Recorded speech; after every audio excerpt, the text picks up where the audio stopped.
Hi, welcome to the Teacher's Story. I'm Jackie Scully, and today we have Dr. Bill Coplin with us. I'm really excited to have Bill with us today because he's quite a background.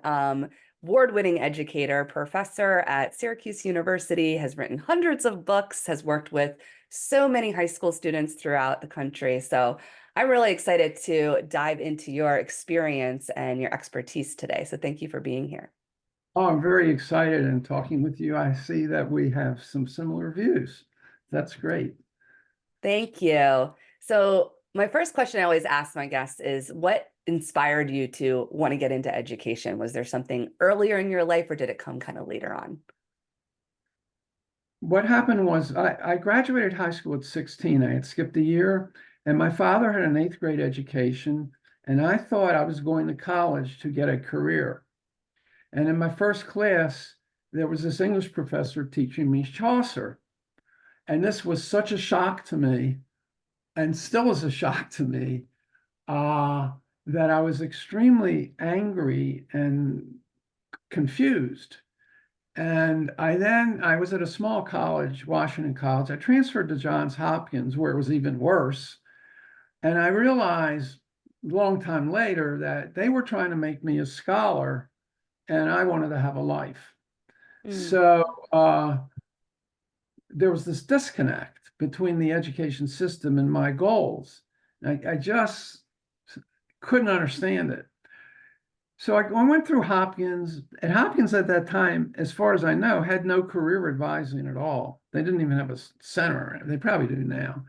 And then I thought, oh, international relations interesting. Maybe I should go in the foreign service. So I applied and I applied, got to the final round, and then they said they'd come back when I grow up. But in the meantime, I had accepted a graduate school at American University, which had a school of international service, which isn't exactly what is normally thought as scholarship. And while I was there, they thought I really knew what I was doing. I mean, they had me teaching freshmen in my second year of graduate school, and I loved the teaching. So that's how I got into teaching. Mm. Um, then I graduated. I got a job first at Wayne State, where I was further faced with this problem of Wayne State's supposed to help the normal person in Detroit, yet the professors are trying to make scholars out of them. Mm. And it's all they wanted to do was get a job. And I thought it was completely inappropriate. At the same time, I started publishing a lot of books and articles. A publisher said, "Can you write a book on this?" I said, "Okay, I wrote a book." I don't know. I was very lucky to publish a lot. I published a lot. They made me an associate professor in 2 years and gave me tenure in three because they were trying to keep me there, and they gave me raises. Wow. Uh, then I had sort of a moment where I said to myself, "No, wait a minute. You're getting into this machine, and it's wrong." Mm. So I went to the dean of arts and science at Wayne State, and I said, "I want to teach your 2,000 student intro to social science." They use graduate students, and then I would run it. And he said, "No, you can't do that." And I said, "Why not?" He said, "Because we want you to publish, because we want to be famous. We want to be the Ann Arbor of Detroit." Okay. I said, "Well, I don't buy that. I'm not doing that." So I was able to get a job at Syracuse, mainly because I was a very successful scholar, not because of it's never about the teaching in universities. It's always about research. So I got there, and through a series of experiences, I decided I'm not teaching this stuff. I'm going to teach students. I'm going to help students learn how to succeed in life. That's my Mm. purpose. And I fortunately ended up in a position where I got my own course numbers and I could determine the curriculum, and I had no faculty. Mm. It was like a position. So I developed this program called the Policy Studies Program, the purpose of which is to prepare students for skills that they can use if they get into politics or government into policy. I created this major that became very, very successful. It has over 250 students now. And I ran it for 45 years, and it's been taken over by another department, and they're keeping the same structure. And as I developed that course, the first thing that I figured out was I don't want to use graduate students as teaching assistants. The first year, I got 2 graduate students, and I was teaching my course, and what universities do, you give the lectures, and then twice a week they meet with the graduate student. That's the typical. So I went in and listened to them, and they weren't doing what I wanted. And in fact, then I realized they didn't even know what I wanted, because I met them 2 weeks before the school started. So I made a vow to myself, I'm never using graduate assistants again. However, I wanted to teach a course where there was a lot of writing. And and the course had 150 kids in it. Now I wasn't going to read 150 papers 5 times. So I came up with the idea of using undergraduates who took the course the semester before. And I built this on undergraduate teaching assistants. And that then meant they were teaching me when we were planning the course. I would say, what do you think of this lecture? And they say, there's too many words on that slide. Or like, don't give 3 examples, give 1. So they were training me. They themselves became a force, because then they would recruit students. And the number of successful students winning all kinds of things, and most importantly, big time jobs, like for 75 to 100,000 a year, developed out of these undergraduate TAs. They became a cult who then recruited others. And they were, of course, very snobby. They thought they were special, which I tried to tell them they're not special, but they also taught me things like I should put community service in my course. So I did. I should have more interactive things. So in a sense, they educated me. I agreed with their premise, which is that and students must be engaged. If they're not engaged, what are you doing? So I developed that and became very successful. And then I started to take the skills approach into high schools and run programs. And today I have a program called Skills Win, where I've created, actually my students have created like 50 little exercises. Like, for example, a typing competition. They don't teach typing in school anymore. So the kids don't know how to, this is how they type, right? They type, they think they're on a cell phone. So that's one of them. Then I'm a big fan of Dale Carnegie. So what I had them do Dale Carnegie speeches of how they faced a problem, got somebody to do something they wanted them to do by influencing them, just being nice to them. And then there were other things like goal setting and everything you need. And I have a set of 10 skill sets with 38 skills that was published in a book. I know I'm going too fast, right? No, you're fine. I'm really engaged with your story. Yeah, I just wanted to I wanted to just like highlight, I like that because I teach at the high school level. So I mean, we have a different type of, obviously experience and way of teaching, but I like that you use your undergraduate students to help you, because I truly believe that a good educator that really cares about the students will bring them into kind of the behind the scenes work, right? Like asking them, like, what do you think needs to be changed here, or what should be added here? And you saw more of this kind of vibrancy coming from your undergraduate students, and that they had more like buy-in and agency in what you were doing. And I think that is right there magic, because it's not that hard to do. It's actually just really easy. You just ask your students for some feedback, but it could change the whole way your course, a class is run. So I just wanted to highlight that, because I think that is a wonderful approach. And I like your honesty. I like that you're just like, the graduate TAs, they weren't cutting it.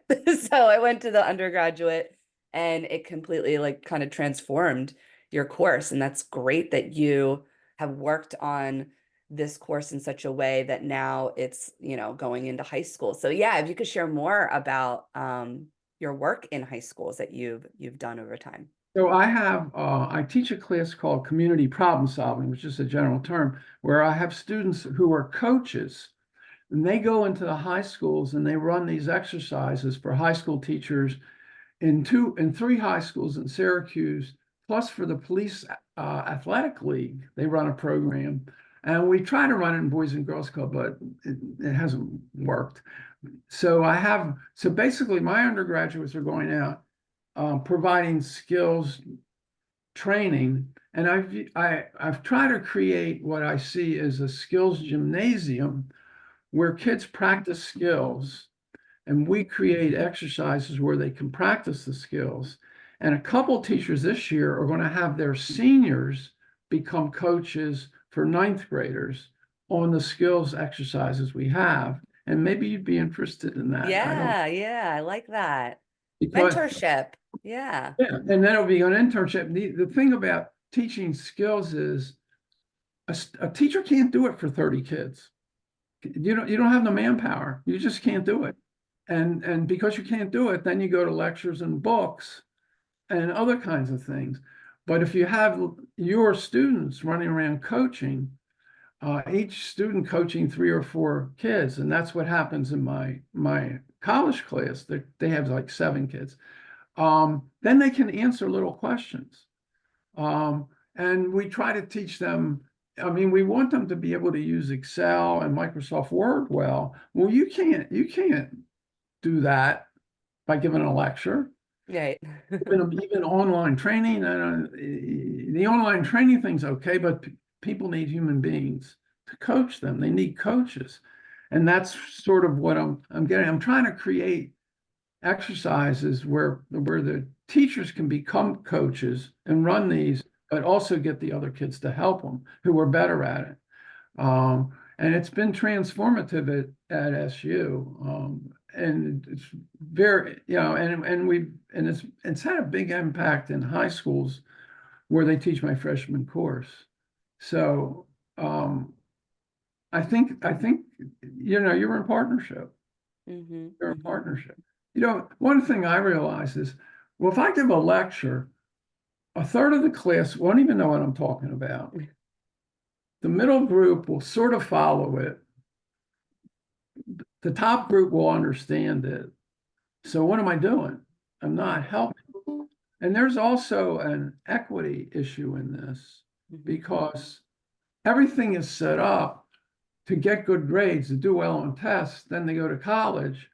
The resources go into that. Now, I'm not against honors programs. It's okay. I just want as much money spent on other programs as honors programs. And that leads to a lack of equity because when they get to college, the normal high performing student has to take like the liberal arts core, which is 60 courses. The strong students have already gotten that out of the way. So what are you doing? You're punishing the weaker students yet again. You're giving a free ride to the better students. And the better students are not so much better anyway, if we really want to get at it. If you talk about the skills like people skills and other kinds, that's not the high performers on tests. Right. That could be or could not be, right? They're very good at strategy. That's it. Basically, they know how to play the game very well. I mean, sometimes the highest achieving students are the ones that just know the system so well and they know how to work the system. And the ones that usually are the most brilliant are the ones who they excel in hands-on, project-based, creative, problem-solving types of assignments and projects. And that's usually lacking in some of these like schools that are pushing to, go into college, and then they go, and if we keep focus on memorization or just, study a whole bunch of content, take a test, you do really well on tests, like it's really just, again, training strategy. It's not actually helping you learn. It's not really, I think, benefiting your cognitive ability, to just be able to do that. It's rote memorization and finding ways to answer these questions on a test. So I think that's the point that you're making there. Yeah, that's what I call the Trinity: reading, listening lectures, and taking tests. It's the Trinity, and it's very just. It worked in the well. Actually, my argument it never worked, but Yeah. must have worked in the Middle Ages or something. I don't know, but it's insane. It's insane, and I felt that in high school too. I don't know how to teach history better, but I think the way of just making them memorize dates and stuff is not good. No, not at all. Well, I you mean, want to make it feel relevant too. yeah, So that's I think when they can go and find their own kind of argument about a time period in history, like I teach history as well, and we're working on a research paper right now, and we're like, there's some structure to it because we're helping you with like how you do research and organize and take notes and do an outline before you write a paper. But you can pick your topic and you're going to go find the sources yourself, and you have to have discernment and you have to use your own critical thinking to determine what is valid and what is the argument you're trying to make. So the more you put on the students, the more you give them agency, they're actually doing more of that cognitive work instead of like spoon feeding them everything and then they're regurgitating it back.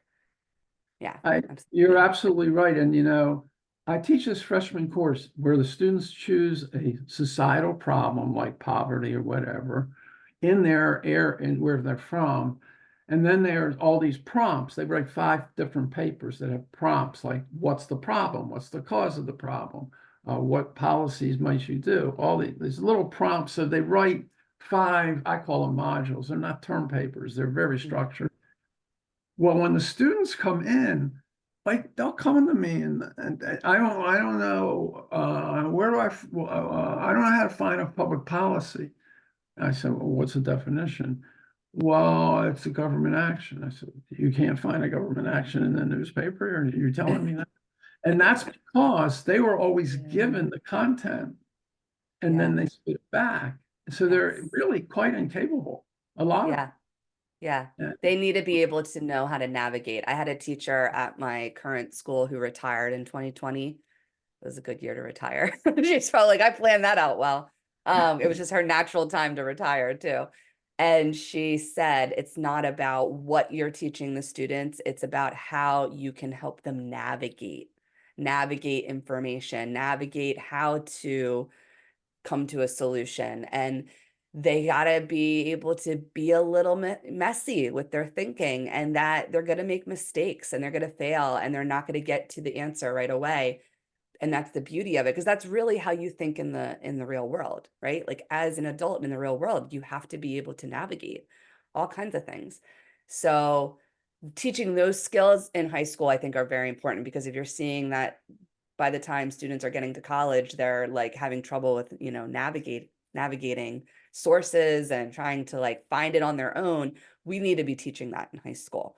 So I think some of the life skills that or skills that you are bringing to high schools are going to be beneficial, and also teaching them other things that they need to use. Like there's a lot of students that don't know how to see their teacher for help, and I see it time and time again in their reflections. Like, I know I need to ask more questions, I know I need to see the teacher during office hours, like we have that at my school, and they just don't do it.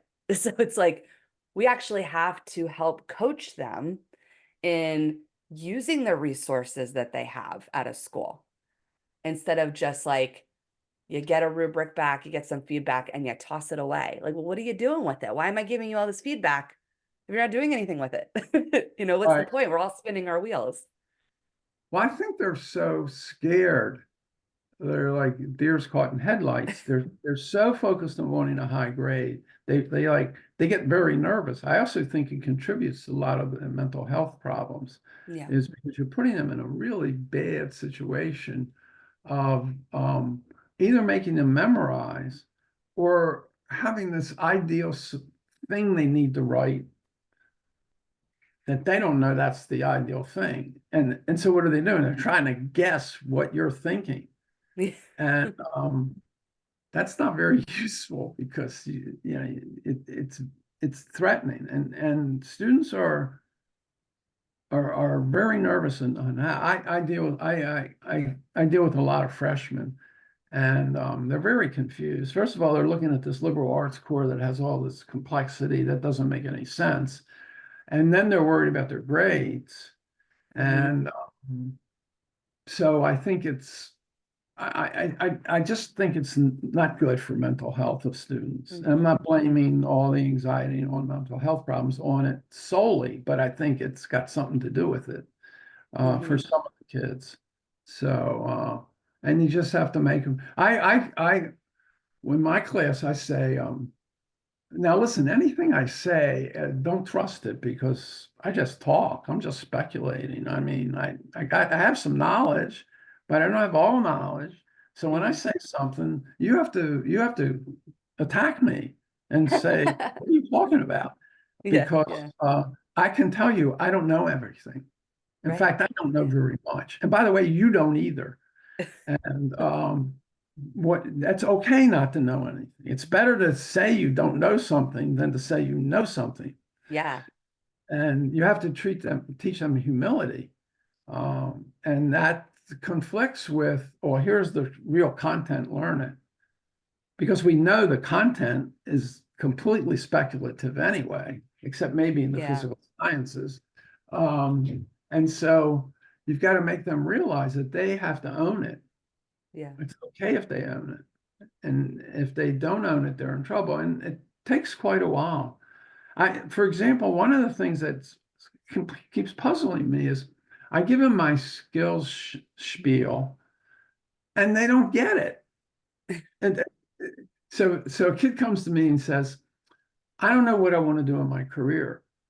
And then they say, what should I major in?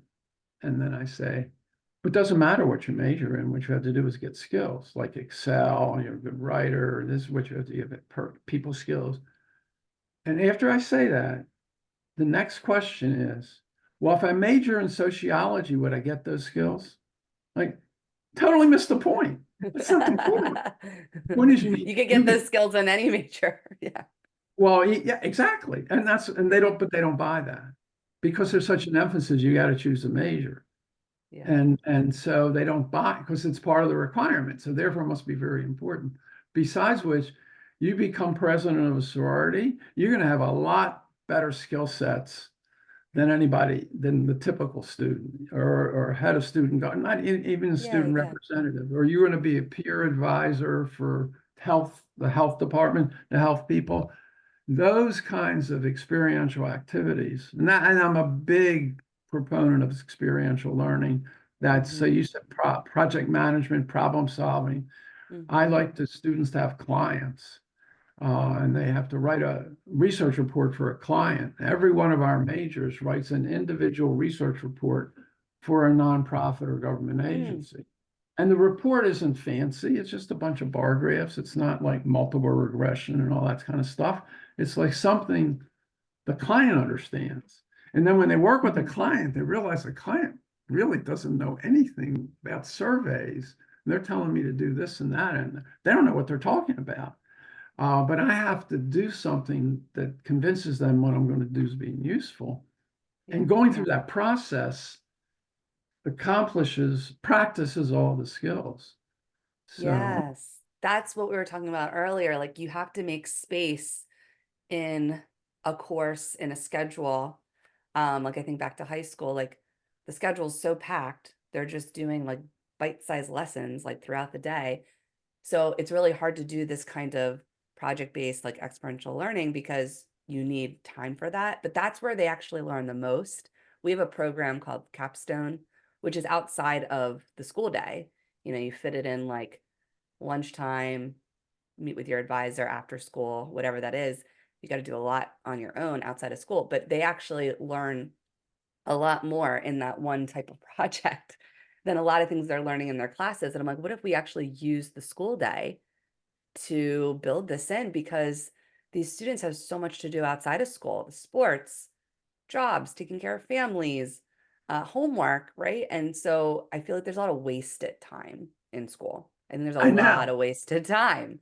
And there's a lot of ways you think about pre-K, 3, 4 years old to 18 years old. It's a huge chunk of your formative years, the most important time for your cognitive development, and we're wasting a lot of that time.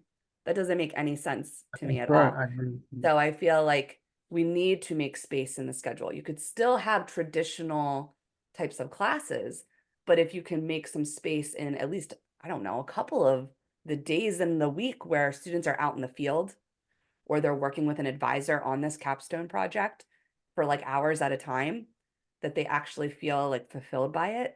And then they're not, spinning their wheels and trying to get it all done like, at midnight. These students, like I teach seniors and they'll tell me, oh, it's up to like 4 in the morning doing homework. I'm like, oh my gosh, that's also not good for your mental health, because sleep is part of, your own cognitive development, your physical development, your immune system, your mental health, all of that. And they're just, because they don't have the time, because they're wasting a lot of time in the actual 7-hour school day. They So won't even put the capstone, which is the most important course in the entire high school curriculum, in class time. They I got to know do it. in class time, it needs to be in class time. And I think it should be earlier Insane. than 11th, 12th grade. By the Yeah, time they're in middle school, even or ninth grade, they should be working on these types of you these know, projects. when I used to visit the high schools, I would walk past the classes and I would see all these kids half asleep and Yeah. listening. Then I go to the library and there's this table with 4 kids on it, and they're very animated, very engaged, and they're doing a project. And I said, there's where the action should be. And actually, I came up with the idea of an office-based school where the kids would come to school, go to their cubby hole, put their clothes there, sit down at the computer, be given some stuff to do, and then they would go to training sessions. Hmm. Like we want to teach them. I keep using Excel. We want to practice it. So everybody come 30 minute. We're giving you a 30 to 60 minute shot. And then you go back to your little computer and practice it. And the Mhm. teachers can connect the computers and see what the kids are doing. And I tried that, but I couldn't. Somebody's done this. A couple of architects have actually done this, but Yeah, that would be such a revolutionary I thing that know. can never happen. Yeah, So the space you create in the actual building is part of it too. I had someone on the podcast who he was a teacher and now he works in classroom design. And they do really cool, innovative, it's based out of Arizona. It's called K through K-12. And they do these really cool classroom designs where it's all about collaboration. It's all about using space to practice and right. create and do hands-on activities, so that it's not these desks in a row and like teacher centered. I mean, it's funny, it's 2023, almost 2024. And you think like what we're talking about, it's like 1960s. Like it's like it hasn't changed at all. I know. Like it hasn't changed at all. What are we doing? So before we wrap up here, and then we could share a little bit about like where people can find you and about your books and whatnot. Um, where you're at now in your career and what you're doing, do you want to share anything about like forward thinking about education, what you'd like to see, or like what again you're currently working on? Are you still like working with high schools? Any other ideas you'd like to share? So I'm 84 years old. So I'm teach. They let me do what I want. Uh, so I teach a freshman course called Strategies for Career Success, where I give them the tools to find a job. And it's been very, very successful. And then I teach this course where my kids go into high school, and then I teach an honor section of my freshman course. It just meets once a week. So my job is to get students to do what I want, which is to spread the skills thing. And that's what I'm doing. Mhm. And I'm working with a company that wants to license all my stuff and provide these exercises to teachers where they could fit in typing competition or a business pitch or elevator Mm, pitch, mhm. little like 20-minute things that they could put in any course. You could take the content and say, do this for this content. So that's sort of my long range plans. My latest book is called The Path to Equity. Um, God, you know what? I can never remember the name of it. Now I'm not gonna. Isn't this terrible? Yeah, here it is. There it You've is. written so many books. I know. Oh, yeah. See, that's the picture. It's Yeah, called that's for Path to real. Equity, Inclusion in the Kingdom of Liberal Arts. Because I think the liberal Mm. arts concept of being a scholar has been very destructive and Mhm. goes all the way K through 16. So I Yeah. wrote that book. I find that writing books are pretty useless. Nobody reads them. Uh, Don't I tell mean, me that. I just wrote my first book. yeah, just calm down. Do you have a publisher? No, I just self-published. Yeah. You're going to self-publish it. Yeah, I self-published it. Okay. Yeah, Are you did getting that myself. sales? Yeah, I have That's a, good. you know. Probably as many sales as I'm getting with my publisher. So, well, you never know but the thing is, you can talk anyway. I try to stop myself from writing this stuff, but I get myself writing it and then I get disappointed. But I feel better because I wrote it. So I do that. So my main thing though is this. I think we could help change education by putting skills, first of all, raising the awareness of skills. And the skills are all kinds of skills, and getting teachers to do it within their own courses. Hmm. And so we're creating a series of exercises and other stuff I've done over the years that teachers could then incorporate, and the school system would buy a subscription and have the materials, and it wouldn't take a lot of training. Another one of these problems when you're trying to make change and you have these elaborate programs where the teachers have to sit and listen to people, like, no, I don't want you to sit and listen to me. Do you ever how's the typing in your class? Well, they can't type and they make typos, proofread and blah blah blah. So okay, well, here's a 20 minutes exercise that you can do with them, and do it once a week, and they'll complain, but their typing word per minute will go up. Hmm. And also, it's a matter of the practice of the skill is what they don't do. They don't Mm. practice skills. So Hmm. practicing typing and then seeing your word per minute go up will teach you, the more you practice something, the better your skill is going to be. And I myself am not a proponent of evaluating the performance. So, Mm. okay, they give an elevator pitch. It's more important they give an elevator pitch once a week than you tell them whether it was a good pitch or not. They'll Mm. figure Yeah, out whether it's a good the pitch or not. practice, yeah. And have Right. them do self-evaluation. I think self-evaluation is really important because, again, as an adult, you're doing it all the time. You have to evaluate like how you're doing either at a job, in a relationship, right? All the responsibilities you have. So this isn't all just career focused. It's just how to be a functioning adult in society, right? So you have to be able to self-evaluate, manage, go back to the Right. drawing board, all of that. And they can get a lot more out of their own reflection than the teacher just saying, here's all the things that I think you need to fix. And then they just fix all the things and then they think, give me an A. I'm like, that's not how this Right. works. Yeah. Oh, I think that next book out's going to be really important because there's a lot of inequities in education and we can't just push everyone becomes, a scholar. Like I believe there should be more concentration in schools, like through the K through 12 system, on trades, on entrepreneurship, on all the different roles that you can have in society, and not just like the college track or just like the liberal arts major track or whatever that is, but that students have to see all the different ways that they can advance into their adulthood. Um, because that's not really, it's still very much like this one track that's being promoted. Yeah, and it's forcing everybody into it, and that's why you have so many dropouts. Yeah. Sixth, seventh, eighth grade. By the time they get to ninth grade, that's where most of your top dropouts occur, and it's Mhm. because they're not engaged, and they're not engaged because they don't know they don't understand why they have to learn this, Right. They don't and see the and they're practicality of right. it. Yeah. I don't understand why they have to learn it. So why Yeah, they're should actually telling us a lot. We should be listening to the kids. they? They're giving us a lot of information just by putting their head down on the desk. It's not a behavioral thing. They're telling us they're bored. Right. Um, can you share with the listeners, and I'll put in the show notes, any information about where people can find you, any Okay. website, any other things? So my website is Bill Coplin, um,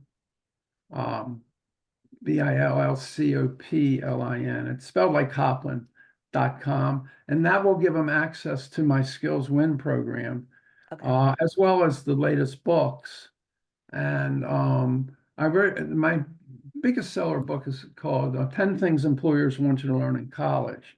And Mm, it goes over all this stuff we just discussed, how you can use your extracurricular activities and getting a job and those kinds of things in college to develop the skills employers want.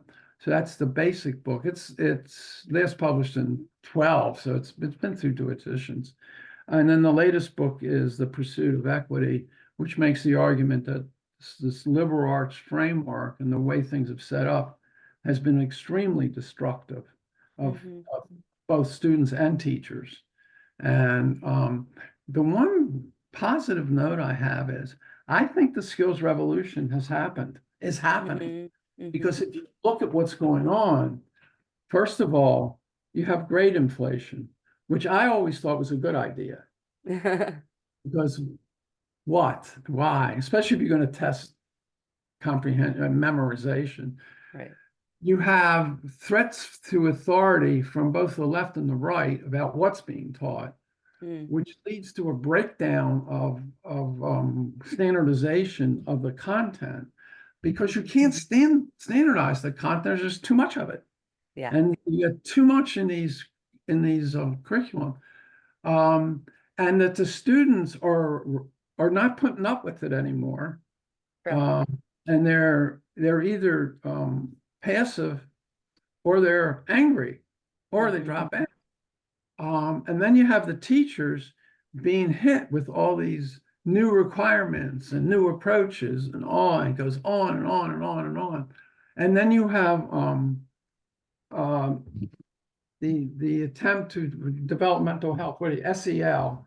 hmm Um, SEL is really saying we have to teach students more.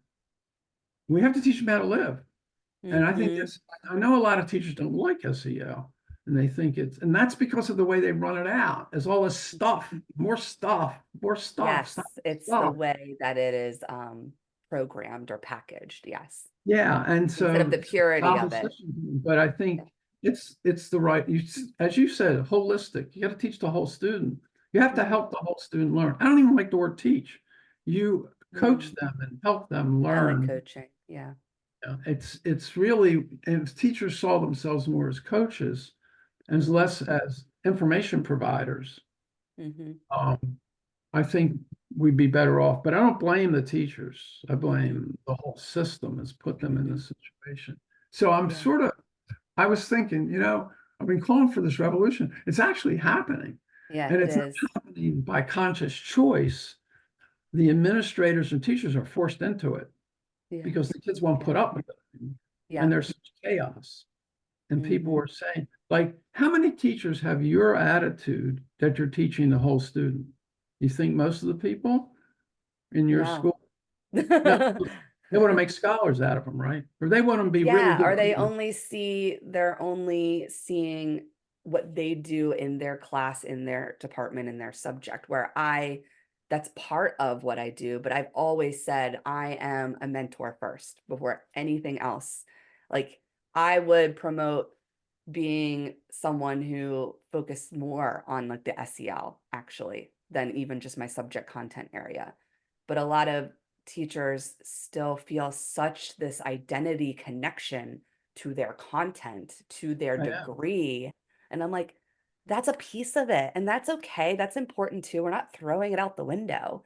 But you have to also, I think teachers need to look at themselves holistically. What am I doing as a mentor in a school holistically? So I think the teacher training programs need to change in the higher Yeah. ed. Yeah. Well, yeah. By the way, my book, The Happy Professor, is you. You should, if you have a chance, look at it Yeah, because I it's will, exactly definitely. what you're saying.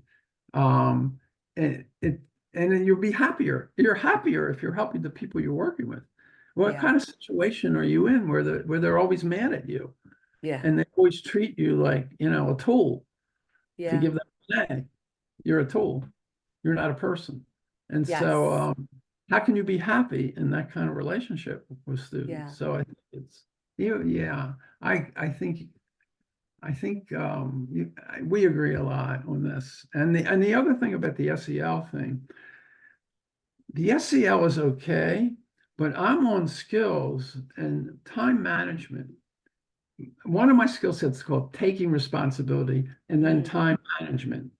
The time management thing is something you could train students to do, mhm, but it's very hard to enforce it.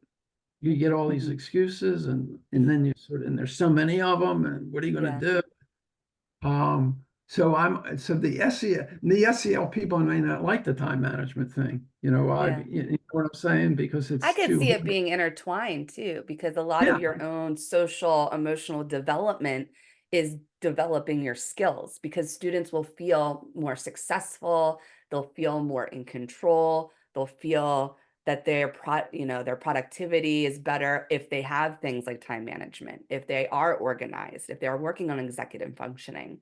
So I think we could see the overlap of both of them and how they can both kind of be intertwined into a program. But I really appreciate everything that you shared. And I'm just so grateful to have this connection and share your story here today. So thank you for coming on.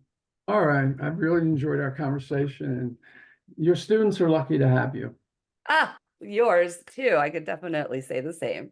All of the students that you've impacted over your time and you're still going.